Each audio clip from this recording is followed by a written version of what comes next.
Should the Seattle Mariners pursue Luis Arraez? Let's talk about it.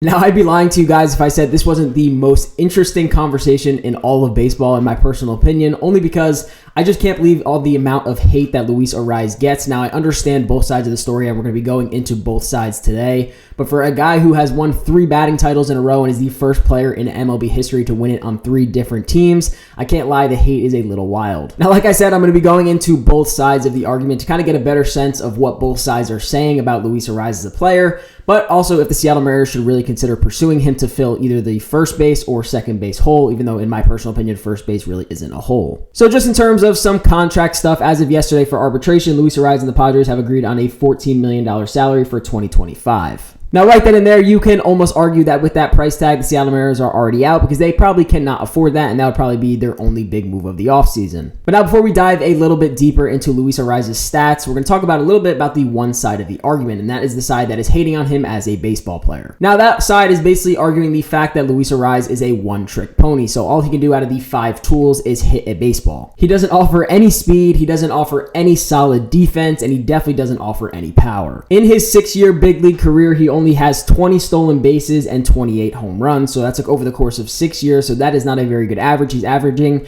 about 6 to 7 home runs per year at that pace, as well as only about 5 stolen bases, maybe even less. But you cannot argue the fact that the hardest thing to do in baseball, if not all of sports, is to hit a baseball. And like I said, Luis Arraez is a 3-time batting champion, and you can tell just by his stats, he has a career 322 batting average, a career 120 WRC plus, and a career 6.8% K rate. Now, also on the flip side of that argument, Luis Arraez only has a 6.9% walk rate in his career, so that he does not walk a lot. He either is going to put the ball in play or, pretty much just put the ball in play. So I will talk about a little bit later in this video why I think a bat like Luis Arraez would really help the Seattle Mariners lineup, who, as we know, is known for striking out a lot. But we have guys like Victor Robles, who last year proved that, it's not impossible to have a low K rate on the Seattle Mariners. So from an offensive perspective, it is not a surprise that Luis Arraez can hit both righties and lefties just fine. In his career, he has a 338 average against right-handed pitching, while against left-handed pitching, he has a little bit lower of an average at 277 career. Now, I will say the one major difference when he faces right-handed pitching versus left-handed pitching is his WRC plus. So against right-handed pitching in his career, he has a 129 WRC plus. While versus left-handed pitching, he sees a massive drop-off in his WRC plus when it goes down to a career 92. Not that Luis Arraez is a power hitter by any means, but he does see a massive fall-off in his slugging percentage versus right-handed pitching,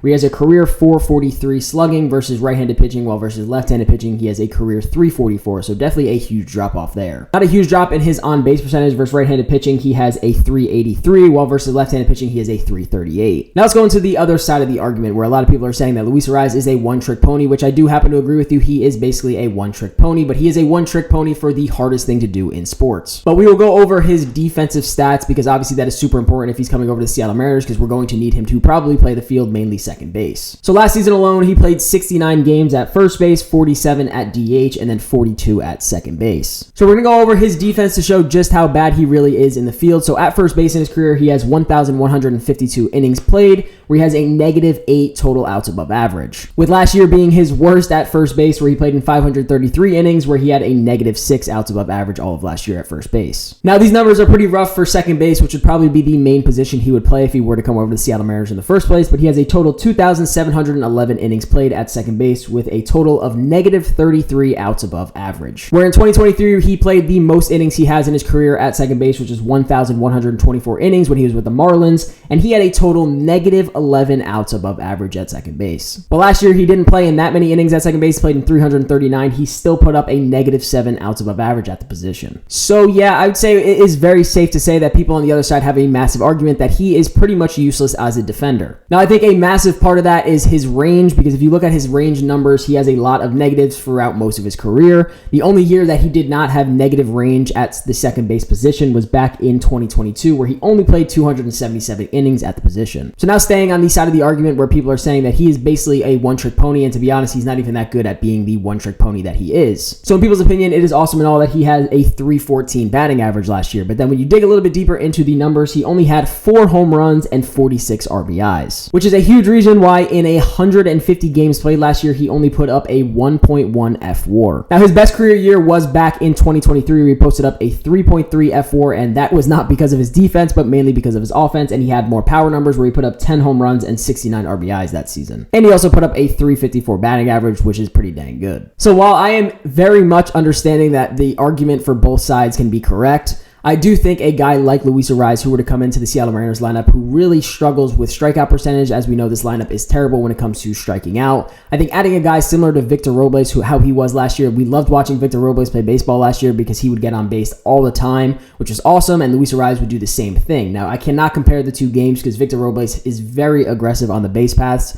and makes hecticness happen on his own without even having to do anything but steal bases. And like I had just discussed, Luis Arraez does not offer that at all. He is not a speed demon. He will get singles, and he is going to be stuck at first base unless somebody moves him over. But if you guys have heard me talk in other videos, I'm a big fan of setup guys. So essentially what that means for those of you that may not know is Luis Arraez leads off the game or hits second in the lineup, and Victor Robles, who gets on base a ton, starts off the game with a single. Luis Arraez follows that up with another single because we know he does that a lot. They are setup men for guys like Julio, Cal, Randy Rosarena, who can hit home runs and drive those guys in. So from that perspective, I am a massive fan of getting a guy like Luis Arraez who gets on base all the time. But I do understand the concept that $14 million is a lot for a guy who is a one-trick pony in this sport. So if you told me the Seattle Mariners could make a trade, maybe even dumping a guy like Mitch Haniger to go out and get this trade, which gives them more money to spend elsewhere, I am fully down for it. I honestly do not have a problem. I think Perry Hill, as you guys know, I've also discussed in previous videos, can fix a lot of guys defensively. I think he's going to fix Luke Raley this year because Luke Raley is going to be getting a lot more reps at first base. So I have full trust in Perry Hill that he can make guys better defenders, and I truly believe that that is a thing. Now, on the other side, I'm not sure what the Padres would want in return for Luis Arraez. As we know, there has been discussions that he was possibly going to New York, but we don't really know what those trade discussions have been about and what the Padres are really looking for. And again, $14 million is a lot for a one-year rental because after this season, Luis Arraez will be a free agent anyway. So I'm very much up in the air if I would want the Seattle Mariners to go out and make a trade for Luis Arraez. I think it could be worth it in terms of having a guy that really never strikes out. It'd be great to watch from a baseball perspective to not have a guy that strikes out at all. But I mean, you know, it's going to be tough with that price range, and also I don't know what they'd have to give up for it. So even though I know most of you are against this, please let me know down in the comment section what you guys think if the Seattle Mariners were to go make a trade for Luis Arraez. Otherwise, I hope you guys did enjoy the video, and I'll see you guys in the next one. Peace out.